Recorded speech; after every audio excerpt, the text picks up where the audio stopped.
We've been looking at people in the Bible whose lives were falling apart, and it looked like God didn't even care. It looked like God was nowhere to be found. It looked like he had gone on vacation. The telephone line was busy. He was unavailable. And they were just dying. And we have discovered through the lives that we've looked at thus far is that for his people, God often allows life to devolve, life to unravel for the greater accomplishment of his glory and our good. It's hard to see, however, when you're in the middle of it, because all you see is what you see, and what you see you don't want to see. And we've looked at numbers of people in the Bible where they were struggling. Last time we looked at Job, and his whole life unraveled before him. His wife said, "Curse God and die." In other words, hurry up and get it over with. Curse God, he'll kill you. So the Bible is full of scenarios of people whose lives were unraveling. Job says in Job 23, I looked up there, I couldn't find you. I looked south, east, west, I looked everywhere, and you were nowhere to be found. And there's probably not a person in here who hasn't thought that or felt that, even if you were too scared to say that. That God was not anywhere close. One of the things I want to remind you of, I want to remind us of, is when God is silent, he is not still. He may be very silent. He is not still. He's not doing nothing in his apparent absence. Joseph, who I want to bring up today again. Here is a young man, 17 years of age approximately, saw his life unravel. And for the next 13 or 14 years, his life would keep going south. And just when he thought he was about to get a break, something else would go wrong. You ever been there? On the verge of a break, and you think it's a breakthrough, and it turns out to be a breakdown. Dysfunctional family, that's where he was born. Siblings want to kill you. That's not the place you want to live. Sold into slavery. He finally looks like he gets a bright break. He gets a good job. He's a slave, but he's the number one slave, and Potiphar likes him, and so does Sister Potiphar.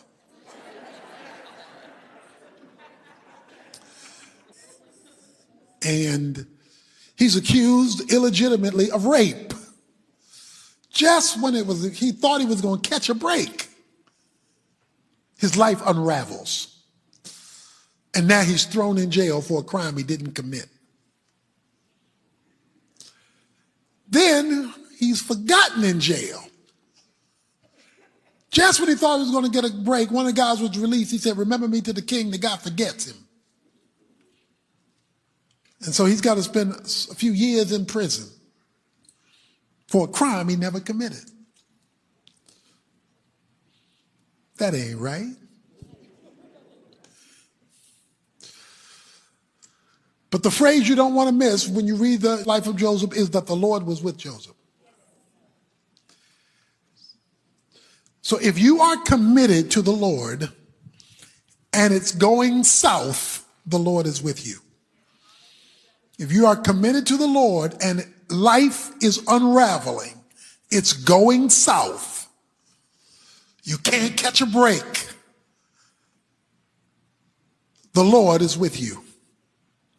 Finally, you know the story. I'm summarizing all this to get to my main point. Finally, he is remembered. He interprets the king's dream, 7 years of famine, 7 years of good years, the good year prepared for the bad years. And he now goes from what I call the outhouse to the White House. He now is made second in charge in Egypt overnight. I told you one of these years I'm going to do a series, and it will be a one-word series. It will be simply the word suddenly. Number of times in the Bible, you'll find that word suddenly. And that is a reference to when God comes out of nowhere and turns your situation around. When he just shows up, shows out, and it happens suddenly. When he turns something on a dime. When he comes from nowhere and your whole world is turned upside down. He's gone about 13 or 14 years in this up and down life, and all of a sudden, out of nowhere, apparently, from the human point of view, his life is turned upside down. He's now the second in charge. Everybody's got to come through him to eat, including his brothers who sold him into slavery. He was born in a dysfunctional family, had a bad life, has a prison record, even though unjustly, and the Lord was with him. Now, why did I want to rehearse that? I want to rehearse that because of these verses I want to read to you. You know them well, but I want to read them to you again because they really do answer, God, why are you killing me? Chapter 50, verse 15. When Joseph's brothers saw that their father was dead, they said, what if Joseph bears a grudge against us and pays us back in full for all the wrong which we did to him?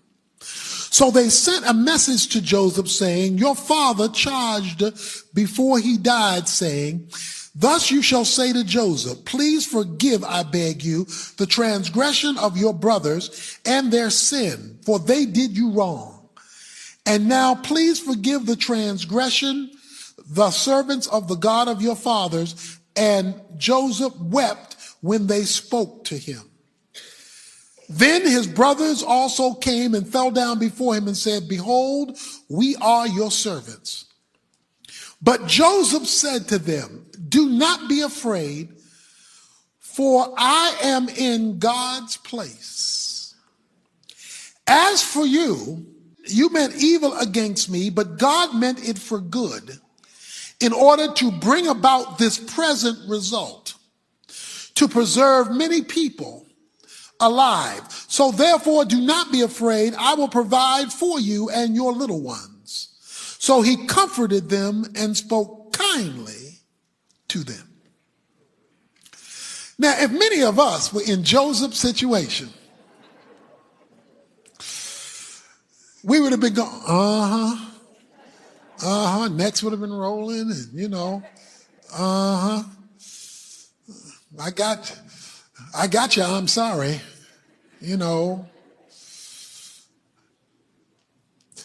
But Joseph makes this profound statement. He says, I am in God's place. I am in the location God brought me to. I am here because God brought me here.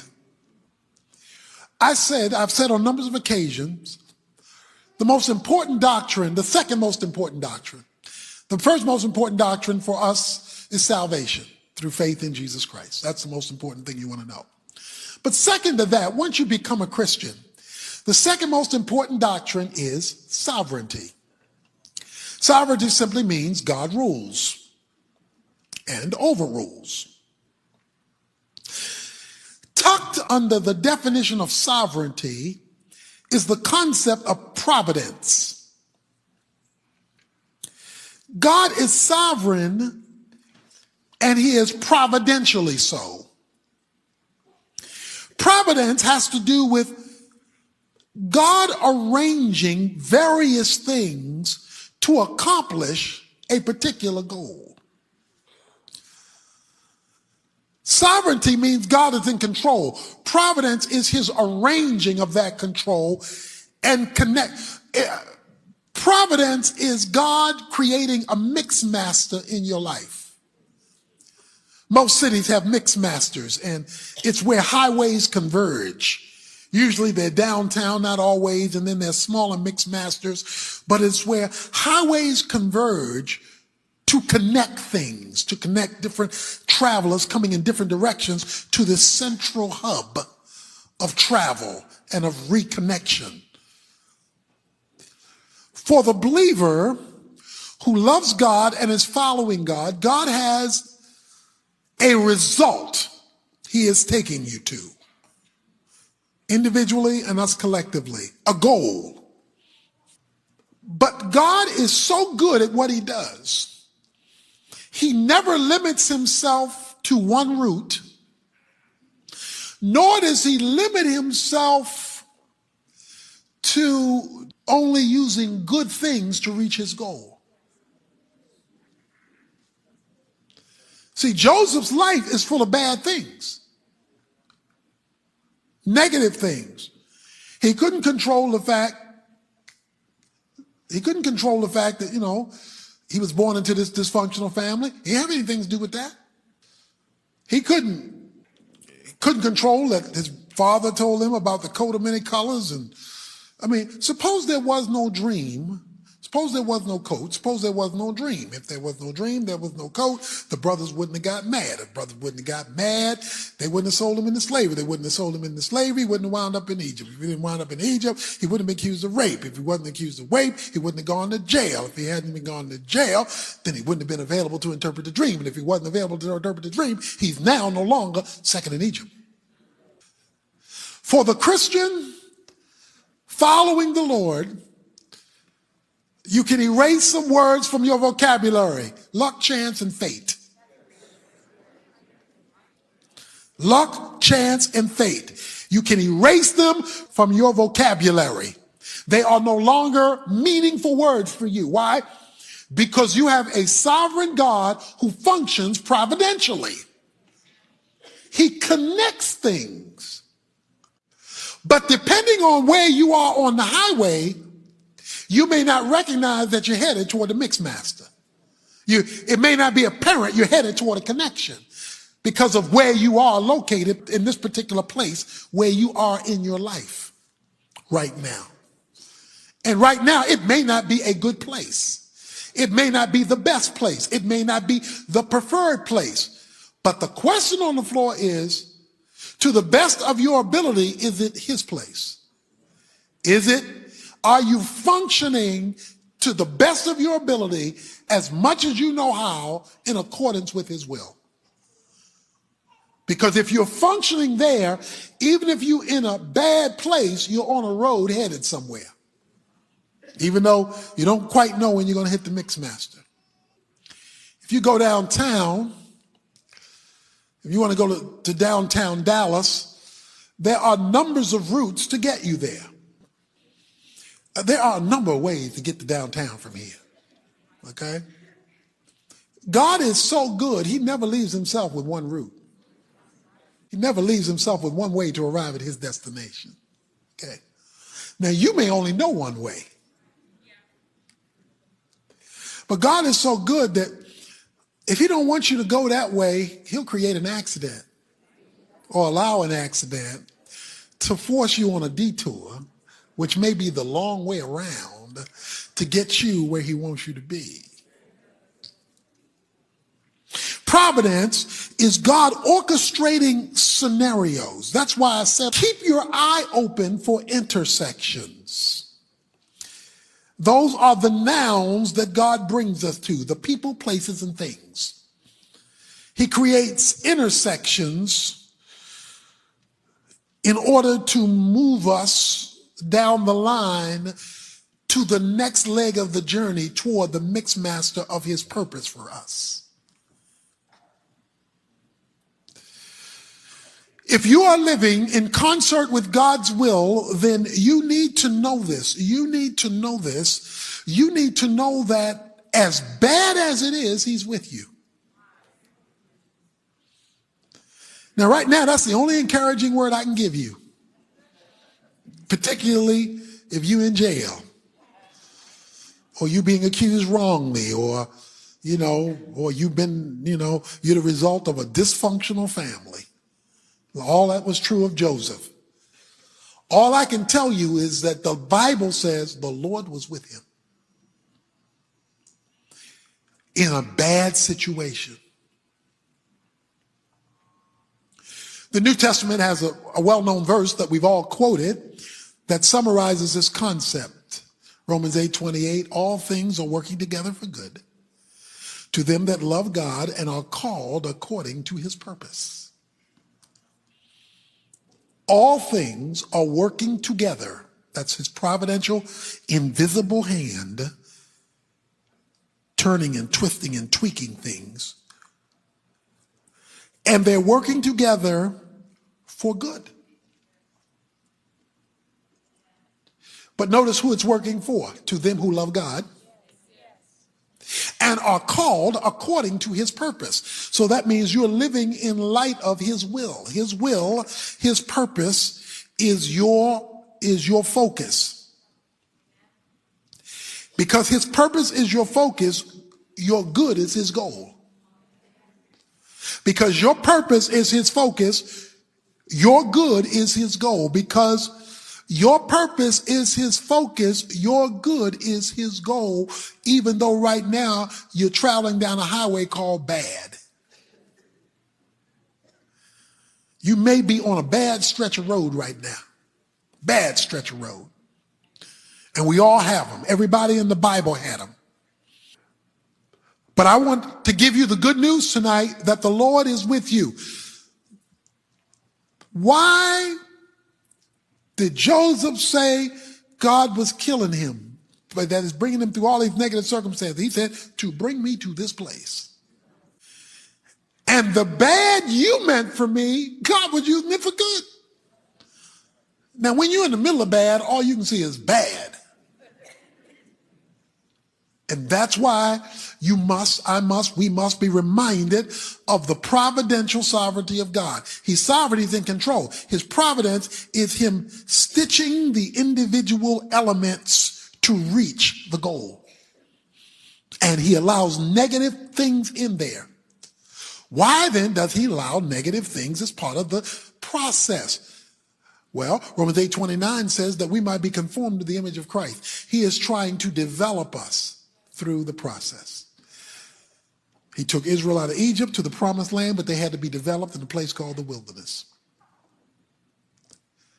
As long as you know that, you can keep going. See, as long as you know I'm going somewhere, you can keep going. Because you know you're headed somewhere, even though it appears right now like it's somewhere over the rainbow, It's way out there. You can't see it. You can't find it. It's invisible. You can't feel it. He said, God did this to bring me to this place. When you look at scriptures, how God created little intersections. Moses' mother, they were praying. Pharaoh's killing all the male babies. And he's praying, and all she can come up with is this idea to, put him in this wicker basket. Push him down the river to save his life. It just so happened that Pharaoh's daughter was taking a bath in the same body of water at the very same time when the wicker basket was passing by. It just so happened that Moses decided to cry at that very moment. And she overheard the weeping of the baby. It just so happened that she thought he was goochie goo and so cute, and let me take this little baby home. It just so happened. Miriam, Moses' sister, saw Pharaoh's daughter pick up the baby, take him home. She goes and tell her Mama, Pharaoh's daughter just took up my little brother, your son, in his house. It just so happened that all the women who applied to be the nurse for Moses, all the applicants, she was the one chosen. It just so happened she got paid to raise her own baby.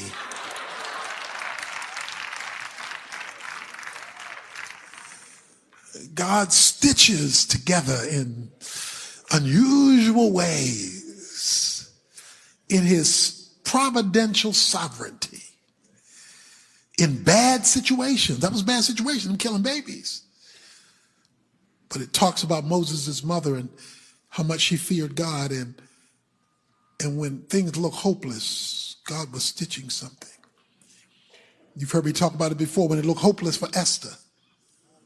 She said, if I perish, I perish. I'm going to die. It just so happened, though, that he couldn't go to sleep. The king couldn't go to sleep. And I love this story. I love this story because the name God is not in the book of Esther. You won't find the rendering God in the book of Esther. His name is not there, but his hand is all over the place. And he can't sleep. I don't know why, if you can't sleep and if you got to read a book. You want a novel, you want something, man. He goes and says, bring me the registry, the names and addresses of everybody in the kingdom. I don't know, what kind of reading is that? And he's reading through the registry of the people registered in the kingdom, and he happens, just so happen. Just so happen. He come across the name of this guy named Mordecai, and how Mordecai had saved the nation earlier. He said, Mordecai, that's an interesting guy. I need to find out about him tomorrow when I wake up. And it just so happened, Mordecai is, of course, Esther's uncle. And Mordecai, he finds out about Mordecai. And now Mordecai is praised by the king for what he had done. And now Haman has got a problem because he's built the gallows to hang Mordecai and every other Jew he can get his hands on. But now the king likes Mordecai. And it just so happened that Haman is now in trouble with the king, and it's really funny. It's not funny because the guy got killed, but it's really funny because he's going up to Esther, begging Esther to plead for the king. And he got his hands all over Esther, begging her for mercy. But the king walks in when he touching Esther. And the king don't want to hear nothing about begging about nothing. King said, now on top of this, you're going to be messing with my wife. You know I'm sure enough going to kill you now. And the Bible says, and he got hung on the very gallows that he had built for his enemy. God is, in his providence, can orchestrate things in such a way that what appeared to be going left was really going exactly where God wanted it to wind up. And the Lord was with Joseph. So could it be that the thing you're running from most,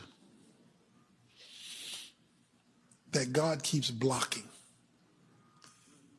You trying to get out of jail, he keeping you in jail. Could it be that the thing that you're trying to escape most, that he won't let you out of in any legitimate form, is because he's taking you somewhere? And this piece is a necessary piece to where he's taking you. And could it be? I'm just saying. You have to believe that you have a sovereign God who has providential oversight. And let me close by telling you one other great benefit. His brothers were terrified because he thought now Joseph's in the big seat and Joseph is going to do us in because of what we did to him. They are terrified. You know what he said? Don't be afraid. Don't be afraid. Because God, you meant it for evil. I know you were trying to hurt me, but God decided to take your evil and make it his good. To bring me to this place, watch this, to take care of y'all and your children. Here it is. Sovereignty mixed with providence gives you the power to forgive. See, forgiveness is hard because you did me wrong.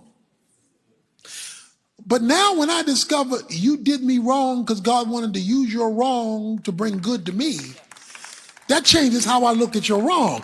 Now, your wrong was still wrong. It's still wrong. But I can look at it differently, and I don't have to carry it because God was using your wrong to help me. So it changes how I look at you. It gives me the ability to forgive if God was using your wrong to help me get right to where I was supposed to be. So I want you to try something. I want you to tell God, I am willing to submit to the process you're taking me through to get me to my mixed master, whatever that is.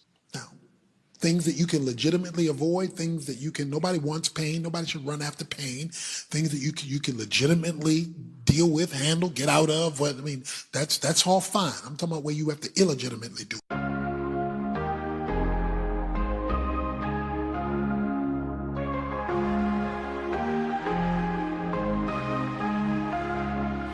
Silence, I hear your voice, whispers of forever, a heartfelt choice, to love without limits, to give without shame. In your eyes my heart finds its flame. We'll chase the sunset, we'll dance in the rain. Our love will shine brighter with every heartbeat's pain. We'll rise above the noise, our love will be the light. In the darkest of nights, we'll find our way to the light. Lost in the moment, our love will ignite. Forever and always, we'll shine with all our might. In your loving arms, I find my peace of mind. With you my heart beats in perfect time. Your touch is my solace, my guiding star. With every kiss my heart beats near and far. In your loving eyes I see my future bright. With you my love, I'll take flight. We'll chase the sunset, we'll dance in the rain. Our love will shine brighter with every heartbeat's pain. We'll rise above the noise, our love will be the light.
I am willing to, because God may just be waiting for that to take you to your next highway.